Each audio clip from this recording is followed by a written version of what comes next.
Hello नमस्कार मेरे प्यारे दोस्तों, मैं अंकित एक बार फिर से स्वागत करता हूं आपका अपने क्लास एग्री इंस्टीट्यूट यूपी पे।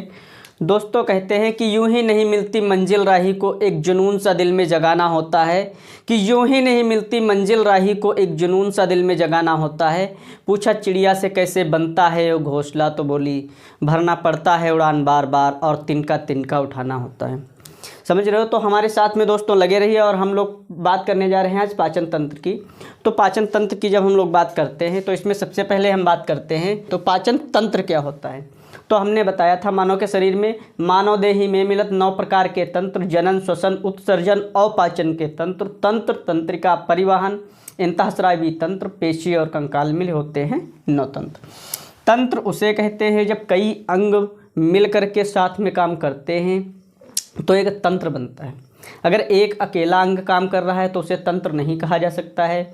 जब एक अंग के साथ में कई और अंग मिलकर काम करते हैं तो उसे तंत्र कहते हैं। तो पाचन तंत्र जो होता है ये मुंह से शुरू होकर के गुदाद्वार तक समाप्त होता है। ठीक, तो इसमें अगर हम बात करें तो पाचन के चरण कितने होते हैं, अर्थात भोजन का जो पाचन होता है इसके चरण कितने होते हैं। तो भोजन का पाचन होता क्या है ये समझ लो। भोजन का पाचन होता है कि जटिल कार्बनिक पदार्थ जो हम लोग लेते हैं वो सरल में बदल जाएं। अर्थात देखो, आप लोग देख सकते हो, हमने भोजन लिया, चावल खाया, दाल खाया, और उसमें दाल में विटामिन्स हैं। ठीक, तो वो जो जटिल पदार्थ हमने लिया वो सरल में बदल गए जा करके, भोजन जो हमने लिया वो सरल में बदल गए जा करके। ठीक, तो इस तरीके से हम कह सकते हैं कि पाचन क्या होता है, जटिल कार्बनिक पदार्थों को सरल पदार्थों में तोड़ देना ही पाचन कहलाता है। इसको और एक तरीके से समझ सकते हो, पाचन क्या होता है, कोई भी चीज़ हो उसके जैसे ही छोटे छोटे टुकड़े कर दोगे तुरंत पाचन उसका शुरू। अगर कोई पूछे कि पाचन क्या होता है, आप बता सकते हो कि किसी भी चीज़ के छोटे छोटे टुकड़े कर देना ही पाचन होता है। तो अगर हम बात करें पाचन की, तो पाचन किसका नहीं होता है, तो आप लोग याद कर लेना, जल का कभी पाचन नहीं होता है। जल का पाचन नहीं होता है, विटामिन्स का पाचन नहीं होता है, खनिज का पाचन नहीं होता है। अगर इनका पाचन नहीं होता है तो इनका होता क्या होगा, इनका पाचन नहीं होता है, इनका अवशोषण होता है। क्या होता है? अवशोषण। अर्थात जल, विटामिन, खनिज ये इतने सूक्ष्म होते ही हैं पहले से कि इनको और छोटा करने की ज़रूरत ही नहीं है। भाई आप लोग रोटी खाते हो तो उसको छोटा करने की ज़रूरत है, समूची रोटी पेट में चली जाए और आराम से आपको ऊर्जा मिल जाए, यह नहीं हो सकता है। लेकिन समूचा जल तो जा सकता है, जल के छोटे छोटे टुकड़े होते हैं, समझ रहे हो, तो उसको पचाने की कोई ज़रूरत नहीं होती। विटामिन भी छोटी छोटी होती है, इसको पचाने की कोई ज़रूरत नहीं होता है। ठीक, इसका अवशोषण होता है, अर्थात जब ये पेट में पहुंचता है, आमाशय में पहुंचता है, तो वहाँ पर इसका अवशोषण कर लिया जाता है, अर्थात स्वांगीकरण कर लिया जाता है। ठीक, पाचन कैसी प्रक्रिया है, अगर कोई पूछ दे पाचन प्रक्रिया कैसी है तो आप लोग बता देना, पाचन एक फिजियोकेमिकल प्रक्रिया है, अर्थात भौतिक और रासायनिक प्रक्रिया है। भौतिक रासायनिक कैसे है, देखो, जब हम भोजन को उठा करके हम मुंह में चबा चबा के खा रहे हैं तो भौतिक प्रक्रिया हुई भौतिक। केमिकल कब हो जाएगी, जब ये मुंह से ग्रसनी में, फिर ग्रसिका में, फिर आमाशय में जाएगी, इसमें केमिकल्स मिल जाएंगे, इसमें अम्ल मिल जाएंगे, तो उसे केमिकल कहते हैं। ठीक, तो फिजियोकेमिकल प्रक्रिया है, अर्थात चबाना भौतिक हो गई और इसमें अम्ल मिलना केमिकल हो गया, तो फिजियोकेमिकल प्रक्रिया होती है। अच्छा, पाचन का मुख्य कार्य क्या होता है, पाचन क्यों किया जाता है, तो पाचन जो होता है बेटा, इसका मुख्य कार्य होता है शरीर को ऊर्जा देना। पाचन जो होता है, पाचन द्वारा ही शरीर को ऊर्जा मिल पाती है। अगर पाचन ना हो तो शरीर को ऊर्जा नहीं मिलेगी। ठीक, समझ रहे हो। अब अगर पाचन की बात करें तो इसके चरण कई होते हैं, इसके चरण होते हैं 5। कई चरण होते हैं? 5। पहले होते हैं अंतःग्रहण, फिर पाचन, फिर अवशोषण, फिर स्वांगीकरण, फिर बहिक्षेपण। अंतःग्रहण क्या होता है, अंतःग्रहण माने होता है भोजन रखा है थाली में और आपने उसको उठा करके खा लिया, भोजन को उठा के खा लिया तो अंतःग्रहण हो गया। अवशोषण क्या होता है, भोजन को मुंह से नीचे उतारना अवशोषण होता है। ठीक, अवशोषण हो गया। देखो, सबसे पहले अंतःग्रहण किया हमने, फिर मुंह चलाया तो पाचन हो गया, अर्थात छोटे छोटे टुकड़े बन गए तो पाचन हो गया। तो पहले अंतःग्रहण किया जाता है, फिर पाचन किया जाता है मुंह चला के ऐसे ऐसे करके, फिर अवशोषण किया जाता है। अवशोषण माने होता है तीसरी प्रक्रिया नीचे उतारना। अवशोषण हो गया। अवशोषण के बाद में क्या होता है, स्वांगीकरण होता है। अब देखो अवशोषण होकर भोजन नीचे आया, आमाशय में आया, इसमें अम्ल मिले और क्षार मिला, पच गया भोजन। अब इसका क्या किया जाता है, स्वांगीकरण। स्वांगीकरण माने अपने अंगों में कर लेना। स्वांगीकरण माने होता है भोजन जो गया है उसको अपने अंगों में कर लेना। देखो माइंड को ज़रूरत है ऊर्जा की, तो माइंड में आ जाए वही ऊर्जा, हाथ में आ जाए, टंग में आ जाए अर्थात जुबान में आ जाए, ठीक। तो स्वांगीकरण हो गया। फिर बहिक्षेपण माने क्या होता है, बाहर निकाल देना। बहिक्षेपण माने बाहर छिप देना। छिप देने का मतलब बाहर निकाल देना। देखो 5 चरण हमने बताए। सबसे पहले अंतःग्रहण, फिर पाचन, फिर अवशोषण, फिर स्वांगीकरण, फिर बहिक्षेपण। तो 5 चरण आप याद कर लेना। अच्छा, जब भोजन पच रहा होता है तो इसमें ग्रंथियों की भी ज़रूरत होती होगी, क्यों नहीं होगी। इसमें अम्ल मिलते हैं हमने बताया अभी, और इसमें क्षार मिलते हैं जैसे पित्त, तो इनकी ज़रूरत होती है। तो पाचक ग्रंथियों की ज़रूरत होती है। तो पाचक ग्रंथियाँ जैसे लार ग्रंथियाँ होती हैं, मुँह में मिली, फिर पेट में मिली जठर ग्रंथियाँ, यकृत से कुछ आया, पित्त से कुछ आया, ठीक। अग्न्याशय रस मिलता है, तो अग्न्याशय भी ग्रंथि होती है। और आंत में छोटी छोटी ग्रंथियाँ पाई जाती हैं। तो लार ग्रंथियाँ पाई जाती हैं भोजन को पचाने के लिए, जठर ग्रंथियाँ पाई जाती हैं, कलेजी जिसको कहते हो पित्त कहते हो, कलेजी पित्त बनाती है, वो मिलता है। अग्न्याशय पाचक रस देता है, अग्न्याशय आंत रस, आंत से आंतों का रस मिलता है, आंत ग्रंथियों से। तो ये ग्रंथियाँ होती हैं, पाचक ग्रंथियाँ इनको कहा जाता है। अच्छा, मुंह से अगर बात करते हुए चलें तो आप लोग बताओ, जब मुंह में हमने भोजन रखा तो यहाँ पे ऐसे चला रहे हो, लार मिलती है। तो लार ग्रंथियाँ अगर पूछी जाए अर्थात लार की गांठें कई होती हैं, मुंह में लार की गांठें होती हैं भैया, कई होती हैं, 6, मतलब 3 जोड़ी होती हैं। उसको हम 6 कह सकते हैं, 3 जोड़ी। तो 3 जोड़ी जो होती हैं ये किस तरीके से होती हैं, 3 जोड़ी जो होती हैं ये किस तरीके से होती हैं। देखो 2 होती हैं कर्णपूर्व, कर्णपूर्व माने कान से पहले, 2 होती हैं कान से पहले, 2 होती हैं अधोहनु, अधोहनु माने गले से पहले, यहाँ पर होती हैं 2। अधोजिह्वा, जिह्वा के नीचे 2 होती हैं। कुछ खट्टी चीज़ खाओ, देखो जिह्वा के नीचे एक इधर एक इधर, गले के साइड में एक इधर एक इधर, कान से पहले 2, एक इधर एक इधर। तो इस तरीके से ये लार ग्रंथियाँ होती हैं 6, ठीक। कर्णपूर्व कहा जाता है कान के पास वाली को, अधोहनु कहा जाता है गले के नीचे, अधोजिह्वा कहा जाता है जीभ के नीचे, कर्णपूर्व को कहा जाता है पैरोटिड ग्रंथ, सबमैक्सिलरी ग्रंथ, सबलिंगुअल ग्रंथ। ये सबलिंगुअल अधोजिह्वा होती है, यहाँ पे जो पाई जाती हैं, ठीक। अब अगर इसके बाद में हम बात करें तो दांत की भी बात कर लें। दांत मानव में कितने प्रकार के पाए जाते हैं, मानव में दांत पाए जाते हैं भैया, मानव में दांत पाए जाते हैं 4 प्रकार के। कै प्रकार के, 4 प्रकार के पाए जाते हैं। कौन कौन से, देखो मानव में दांत पाए जाते हैं,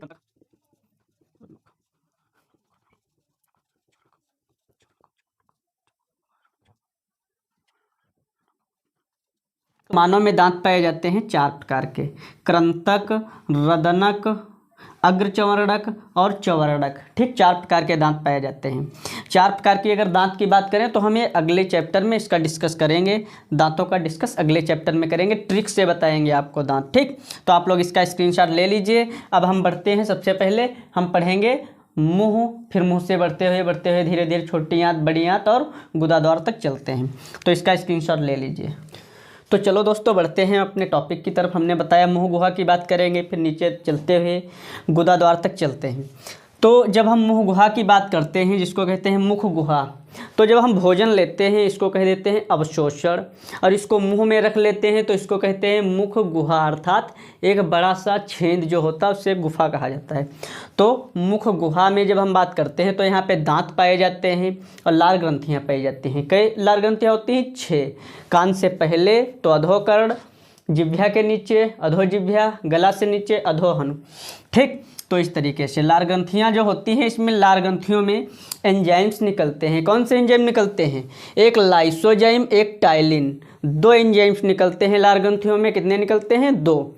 एक निकलता है लाइसोजाइम और एक निकलता है टाइलिन। तो लाइसोजाइम जो होता है, इसका काम क्या होता है? लाइसोजाइम में देखो निकल रहा है लाइसोजाइम, अर्थात लाश बना दे। जो लाश कौन बना देगा? लाश बना देगा किसका? जीवाणुओं का। अर्थात हम लोग खा लेते हैं, थोड़ा बहुत भोजन खराब है या पुराना मतलब बासी है और खा लेते हैं हम, फिर भी वो पच जाता है। क्यों पच जाता है? क्योंकि लाइसोजाइम जो होता है ये जीवाणुओं को कहता है अच्छा गया गया गया, नष्ट कर देता है। कहता आओ अभी तुमको नष्ट कर रहे हैं, तो नष्ट कर देता है। लाइसोजाइम शरीर में क्या काम करता है? ये जो जीवाणु पहुंच जाते हैं बाहर से खाने के रास्ते से, इनको नष्ट कर देता है। और टाइलिन पाया जाता है। टाइलिन क्या काम करता है? टाइलिन मंड को शर्करा में बदल देता है। मंड को शर्करा में बदल देता है। समझ रहे हो आप लोग? अब इसकी अच्छा बात करें तो पहले यहाँ पे देख लो, पाचन वहीं पर होता है जहाँ पर एंजाइम्स पाए जाते हैं। अगर बात की जाए पाचन होगा कहाँ पर, अर्थात भोजन के छोटे छोटे टुकड़े होंगे कहाँ पर, तो भोजन के छोटे छोटे टुकड़े वहीं पर होते हैं प्यारे बच्चों, जहाँ पर एंजाइम्स पाए जाते हैं। जहाँ पे एंजाइम्स नहीं होगा वहाँ पे कोई पाचन नहीं हो सकता। वहाँ पे भोजन जैसा है वैसा का वैसा ही रहेगा। तो एंजाइम्स होना बहुत ज़रूरी होता है। अगर बात करें हैं, चलो ठीक है एंजाइम्स हैं तो पाचन होगा। अगर बात करें हम मुंह गुहा के बाद में ग्रसनी, ग्रसनी होती है ये वाली नली, ये वाली, ये होती है 12 से 14 सेंटीमीटर। मुंह में 12 से 14 सेंटीमीटर ग्रसनी होती है। अगर ग्रसनी की बात करें तो ग्रसनी में क्या कोई एंजाइम्स निकलते होंगे? यहाँ पे कोई ग्रंथियाँ नहीं, कोई एंजाइम्स नहीं। तो जब एंजाइम्स नहीं होंगे तो ग्रसनी में भी कोई पाचन नहीं होता है। ग्रसनी के बाद अगर बात करें पेट तक, अर्थात आमाशय तक जब हम जाते हैं तो लगभग 20 से 25 सेंटीमीटर की ग्रसिका पाई जाती है। याद करना, पहले मुख गुहा, फिर ग्रसनी, फिर ग्रसिका पाई जाती है 20 से 25 सेंटीमीटर। जो ग्रसिका होती है, ग्रसिका में भी कोई पाचन नहीं होता है, क्योंकि ग्रसिका में भी कोई एंजाइम्स नहीं निकलते हैं। ठीक, तो ग्रसिका में और ग्रसनी में कोई पाचन नहीं होता है, याद कर लेना। अब इसके बाद हम बढ़ते हैं तो आ जाते हैं पेट, जिसको आप लोग कहते हो पेट पेट पेट, उसको हम कहते हैं आमाशय। साइंस में कहा जाता है आमाशय।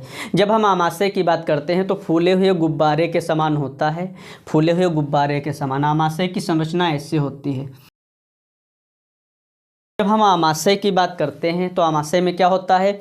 यहाँ पे भोजन खूब पचता है जा कर के। अब देखना कैसे पचता है। आमाशय में भी अगर हम बात करें तो आमाशय के भाग होते हैं 4। आमाशय के कितने भाग होते हैं? पेट में 4 भाग होते हैं। ऊपर वाले भाग को कार्डियक कहा जाता है, ऊपर वाले भाग को कार्डियक कहा जाता है। बीच वाले को, मध्य भाग को फंडस कहा जाता है, और नीचे जो भाग होता है, नीचे इसको कहा जाता है पाइलोरिक भाग। ठीक, जो पाइलोरिक भाग होता है सबसे नीचे होता है। यहाँ पे ग्रहेड़ी होती है, उससे जुड़ा होता है। नीचे ग्रहेड़ी होती है आमाशय में, यहीं पर ग्रहेड़ी होती है, इसको ग्रहेड़ी कहा जाता है। यहीं से छोटी आंत की ऐसे ऐसे शुरुआत होती है। ठीक, ऐसे ऐसे छोटी आंत की शुरुआत होती है, तो इस वाले भाग को ग्रहेड़ी कहते हैं। आप लोग चित्र में देख सकते होंगे ग्रहेड़ी किसे कहते हैं। अब जो ये ग्रहेड़ी है, यहाँ पर आप लोग देख सकते हो कि ऊपर से कलेजी, जिसको यकृत कहते हो, और पित्ताशय उसके नीचे कलेजी के लगा हुआ है, और पित्ताशय के साइड से देखो उधर से इधर को पैंक्रियाज लगा है, जिसको कहते हो अग्न्याशय। ये पाचक रस देता है। अब यहाँ पे देखना, कार्डियक जो है, कार्डियक के नीचे का भाग, मध्य भाग फंडस होता है। सबसे नीचे जो होता है पेट में आमाशय का भाग, वो होता है पाइलोरिक, और जो इधर बचा हुआ ये होता है शेषाग्र अर्थात शेष भाग। अब यहाँ पे याद कर लेना, जो मध्य भाग होता है इसका पीएच यहाँ पे बदल जाएगा। पीएच कितना है? 2.5 पीएच है, अर्थात अभी ये अम्लीय है। पीएच तो आप लोग जानते ही होंगे, अगर 7 से कम है इधर, जैसे 6 है, 5 है, 4 है, 3 है, 2 है, 1 है, तो इधर अम्लीय कहा जाता है। 7 से कम है तो अम्लीय, और 7 से ज़्यादा है, जैसे 8, 9, 10, 11 इससे 14 तक, तो क्षारीय। तो अगर 7 से कम है तो अम्लीय, 7 से ज़्यादा है तो क्षारीय। तो यहाँ पे आप लोग देख सकते हो आमाशय का पीएच 7 से कम है तो यहाँ पे अम्लीय होता है।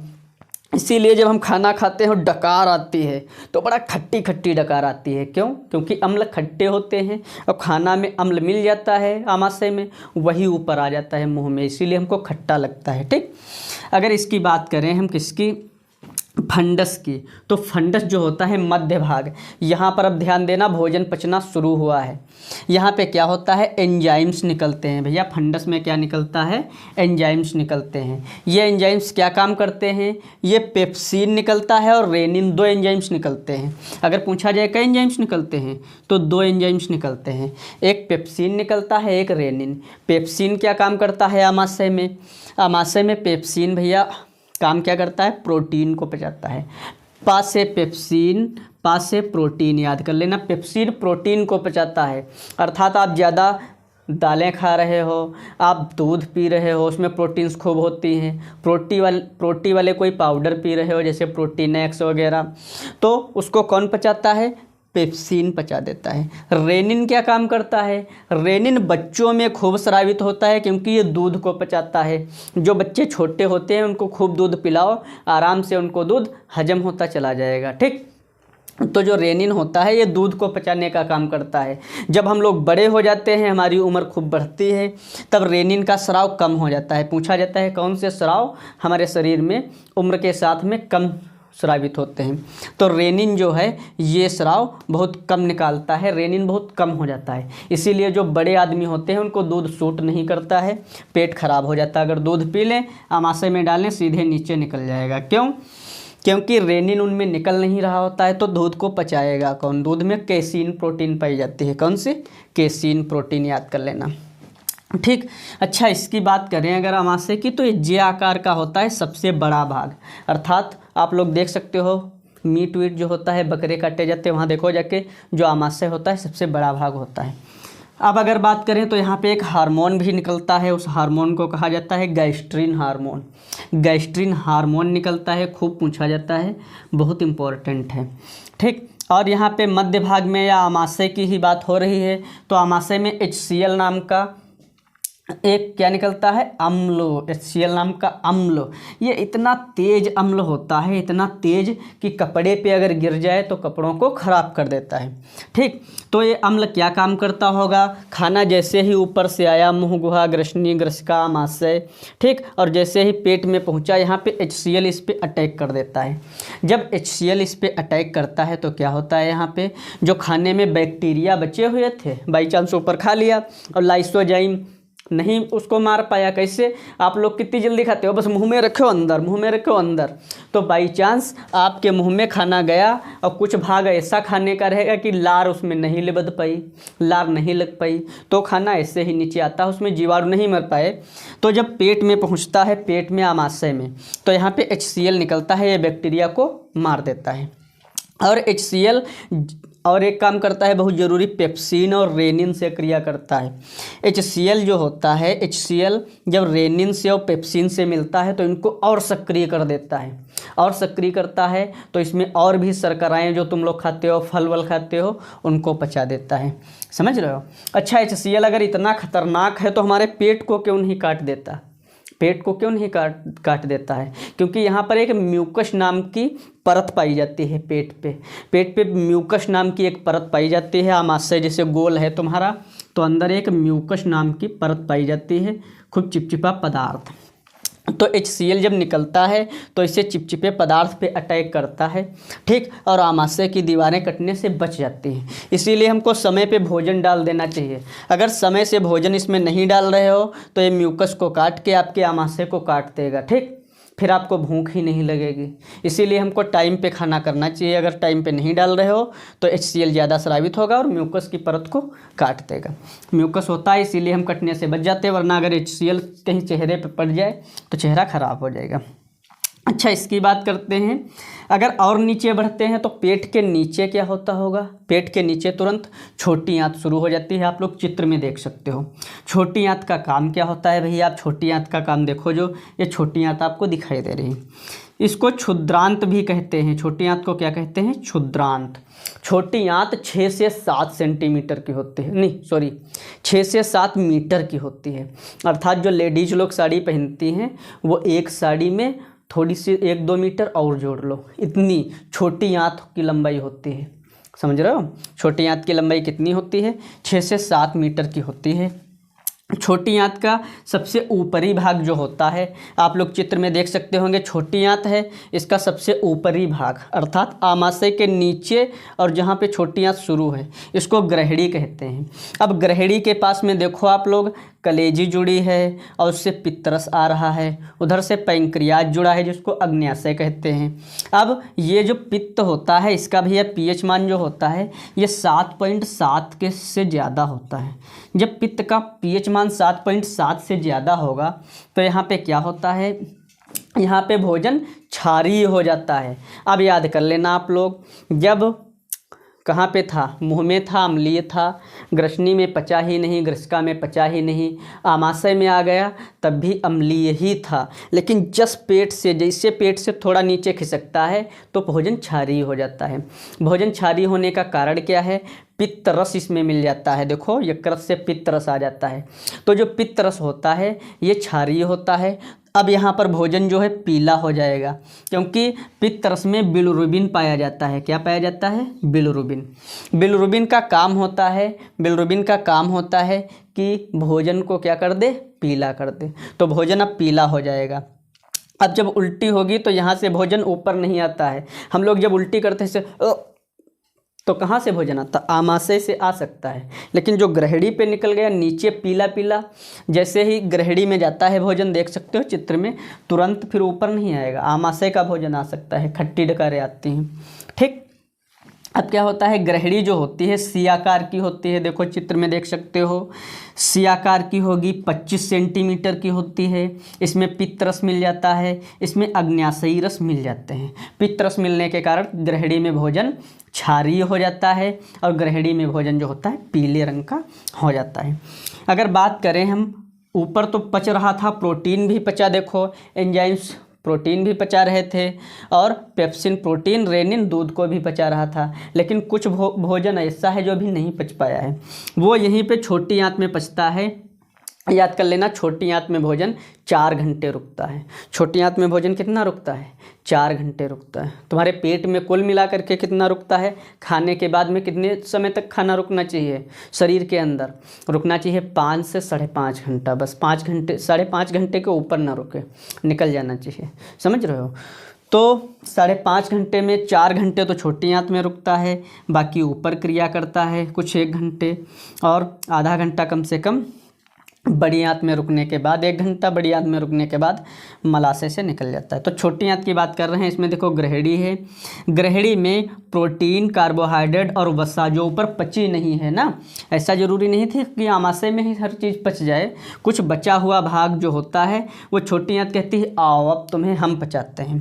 तो इस पर जैसे ही पित्त पड़ता है, पित्त भैया इतना तीखा होता है कि कहीं आप अपनी सब्जी में 1 बूंद डाल लो तो सब्जी बेकार। एक बकरा कटे और बकरे का पित्त उसी के मीट में मिला दो तो पूरा मीट खराब, इतना खराब होता है पित्त। पित्त क्या काम करता है? पित्त याद कर लेना, ये वसा का इमल्सीकरण करता है। जो पित्त है यहाँ पर लिख रहे हैं,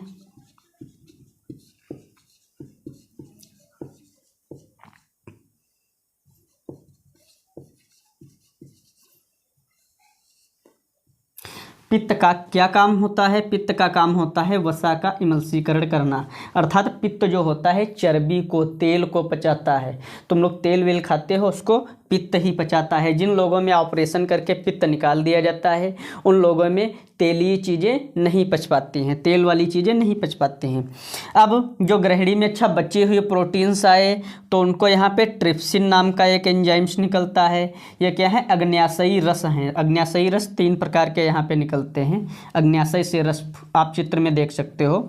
ट्रिप्सिन निकलता है, एमाइलेज निकलता है, लाइपेज निकलता है। अब बची हुई प्रोटीन को ट्रिप्सिन पचाएगा, ठीक, और कार्बोहाइड्रेट जो ऊपर पच गया था, टाइलिन ने नहीं पचा पाया था, उसको एमाइलेज पचाता है और वसा को लाइपेज पचाता है। और वसा का इमल्सीकरण हमने बताया पित्त करता है। ठीक, अब मध्य आंत्र में आ जाओ तो यहाँ पे मध्य आंत्र में क्या होता है? कुछ नहीं, इसमें रसांकुर पाए जाते हैं। 1 mm मोटे होते हैं रसांकुर, वो पाए जाते हैं। ये क्या काम करते हैं? ये स्वांगीकरण करते हैं। देखो अवशोषण हुआ, पाचन हुआ, नहीं, सबसे पहले अंतःग्रहण, फिर पाचन, फिर अवशोषण, अब स्वांगीकरण का नंबर आया है। तो छोटी आंत जो होती है इसका नीचे वाला भाग धीरे धीरे स्वांगीकरण करने लगता है। रसांकुर खूब लगे रहते हैं, देख सकते हो चित्र में आप लोग। अब ये रसांकुर क्या करते हैं, ये भोजन को स्वांगीकरण करवा देते हैं, अर्थात जहाँ पे उसकी ज़रूरत है वहाँ पे चले जाते हैं। अब देखो हमारी जुबान में ज़रूरत है तो जुबान में ऊर्जा आ रही है, खूब बढ़िया। यहाँ पे एक चीज़ और याद कर लेना, जो यकृत है, यकृत जो होती है, यकृत ये गृहिणी के पास लगी होती है, देख सकते हो चित्र में। तो यकृत क्या काम करता है, यकृत ग्लूकोज को, जैसे आपने ज़्यादा खाना खा लिया, आपके वहाँ आप बाई चांस गुरु जी के वहाँ आ गए, दावत है भैया, यहाँ पे क्या है, गुरु जी के वहाँ दावत है, तो तुम लोग बहुत तान के खाए पड़े हो, खींच लियो कर रहा है, छेना, काला जाम, रसगुल्ला, रसमलाई, हर चीज़ खा लिए हो। अब बताओ क्या उतनी की ज़रूरत थी तुम्हारे शरीर में? नहीं है। तो वो सब ऊर्जा बनी, जो ताकत बनी, वो कहाँ जाएगी? वो जो ताकत बनी वो आपके शरीर में यकृत जो होता है ग्लूकोज को ग्लाइकोजन के रूप में रख लेता है। यकृत जो है अर्थात कलेजी, वो रख लेता है ज़्यादा एनर्जी, ठीक, जो स्टोर हुई शरीर में। अब किसी दिन ऐसा होगा कि आप खाना नहीं खा रहे हो, खूब पढ़ रहे हो मेहनत से, पढ़ रहे हो मेहनत से, तो खाना नहीं खा रहे हो, तो खाना नहीं खा रहे हो तो वही यकृत पूरी करती रहती है एनर्जी, समझ रहे हो। यकृत जो होता है वो स्टोर रूम होता है। तो यकृत जो होता है ये ग्लूकोज को, तो आप लोग, यकृत जो होता है ये ग्लूकोज को ग्लाइकोजन के रूप में बदल के अपने पास रख लेता है। कहीं ग्रसनी में भी बोलस, ग्रसिका में भी बोलस, लेकिन भोजन जैसे ही आमाशय में आता है तब इसका नाम हम लोग कर देते हैं कायिम। इसको कायिम कहते हैं क्योंकि भोजन यहाँ पर खूब पच गया है, इसमें खूब कीमिया गिरी हुई है, खूब केमिकल्स मिल गए हैं। तो याद कर लेना, कार्डियक में अर्थात आमाशय में भोजन का नाम कायिम। तो चलो अब हम लोग बात करते हैं बड़ी आंत की। देखो हमने यकृत के बारे में आपको बताया, अब हम बात करते हैं बड़ी आंत की। तो बड़ी आंत जो होती है इसका सबसे ऊपरी भाग उंडुक कहा जाता है। क्या कहा जाता है? उंडुक। उंडुक या सीकम इसको कह सकते हो। यह 5 से 8 सेंटीमीटर की बड़ी आंत होती है, आप लोग स्क्रीन पे देख सकते हो। तो उंडुक के नीचे का भाग होता है कोलन। कोलन 4 खंडों में बटा होता है। कितने खंडों में बेटा? 4 खंडों में बटा रहता है, ठीक।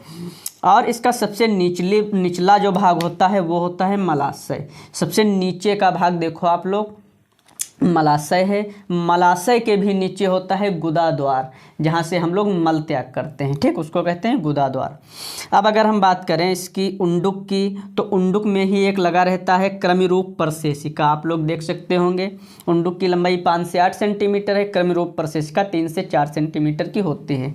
ये अवशेषी अंग है मानव में। समय में क्रमिरूप प्रशेषिका का उपयोग हमारे पूर्वज लोग करते थे सेलुलोज को पचाने के लिए। वो लोग घास फूस खाते थे, लेकिन अब हम लोग कम घास फूस खाते हैं तो इसका काम नहीं है जो क्रमरूप प्रशेषिका आपको दिख रही है। इसके बाद अगर मलाशय की हम बात करें तो 15 से 20 सेंटीमीटर का मलाशय होता है, ठीक। इसके बाद गुदाद्वार 4 से 5 सेंटीमीटर का होता है। गुदाद्वार से हम लोग मल त्याग करते हैं। आपसे क्वेश्चन पूछा जाता है कि मल जो होता है मानव का मल, इसमें मल में गंध क्यों आती है? तो गंध का कारण होता है इंडोल और स्केटोल। इंडोल और स्केटोल नाम के पदार्थ इसमें मिल जाते हैं, जिसके कारण इसमें गंध आती है। अर्थात हम लोग खाना, देखो भाई, सफ़ेद दूध पीते हो, खाना खाते हो, दाल चावल सब्जी, ये लाल रंग के, सफ़ेद रंग के, इस रंग के, लेकिन जब हम लोग मल त्याग करते हैं उसका रंग पीला ही क्यों होता है? तो याद कर लेना, जो पित्त होता है इसमें से बिलिरुबिन मिल जाता है, और बिलिरुबिन के कारण ही मल जो होता है उसका रंग पीला हो जाता है। याद कर लेना, मतलब मल का रंग पीला क्यों होता है? लेट्रिन का रंग पीला बिलिरुबिन के कारण होता है, उसमें पित्त मिल जाता है, ठीक। अब अगर इसके बाद में हम बात करें तो यहाँ पे अच्छा भोजन को क्या कहा जा रहा था? जब हम मुंह में रखे थे भोजन तो इसको कहा जाता है बोलस। भोजन को क्या कहते हैं? बोलस। अर्थात मुंह में भोजन था तो बोलस कहते हैं, मुंह से बोला जाता है तो याद कर लेना बोलस, ठीक। इसके बाद में भी अगर होता है कायिम होता है, और कायिम के बाद में जब हम लोग लास्ट में छोड़ते हैं, बिल्कुल अंत में पहुंच जाता है, तो इसका नाम होता है काइल। क्या नाम होता है? काइल। तो देखो मुंह से बोलते हैं तो मुंह में और ग्रसिका तक बोलस, इसके बाद काइल, नहीं कायिम, इसके बाद कायिम, फिर काइल, ठीक, बोलस काइम काइल, बोलस काइम काइल याद कर लेना। ठीक, तो गुदाद्वार में यहाँ पर एक बीमारी हो जाती है, नीचे आप लोग देख सकते हो गुदाद्वार। तो यहाँ पे लास्ट में एक बीमारी होती है जिसको कहते हैं बवासीर। वो क्या होती है, एक्चुअली में ये होता है जब खाना कभी कभी रुका रहता है गुदाद्वार में या मलाशय में, तो यहाँ पर छाले टाइप में पड़ जाते हैं, फिर वो दाने पड़ते हैं, फूटते पकते यही लगा रहता है। बवासीर 3 प्रकार की होती है। ठीक, कभी इस पे हम वीडियो बनाएंगे तब आपको बताएंगे बवासीर के प्रकार।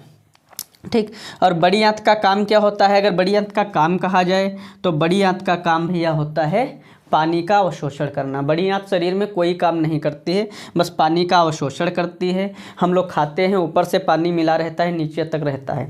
छोटी आंत में भी रहता है, लेकिन जैसे ही बड़ी आंत में जाता है भोजन, तुरंत पानी खींच लिया जाता है, बहुत टाइट कर दिया जाता है मल को। देखो हम लोग मल त्याग करते हैं कितना टाइट होता है। ठीक, तो बड़ी आंत का काम होता है पानी का अवशोषण करना। ठीक, और इसका काम कोई नहीं होता है। तो उम्मीद करता हूँ कि ये क्लास आपको अच्छी लगी होगी। अगर अच्छी लगी हो तो इसको शेयर करना, सब्सक्राइब करना मत भूलना। हाथ जोड़ करके मेरी प्रार्थना है, जितने भी नए व्यूअर्स हैं इस क्लास को, मेरे चैनल को लाइक करें और सब्सक्राइब करना बिल्कुल मत भूलें। कहते हैं कि रख हौसला और मंजर भी आएगा, प्यासे के पास चलकर समंदर भी आएगा, थक कर ना बैठे मंजिल के मुसाफिर, मंजिल भी मिलेगी और मिलने का मज़ा भी आएगा। तो देखने के लिए धन्यवाद। जय हिंद, जय भारत।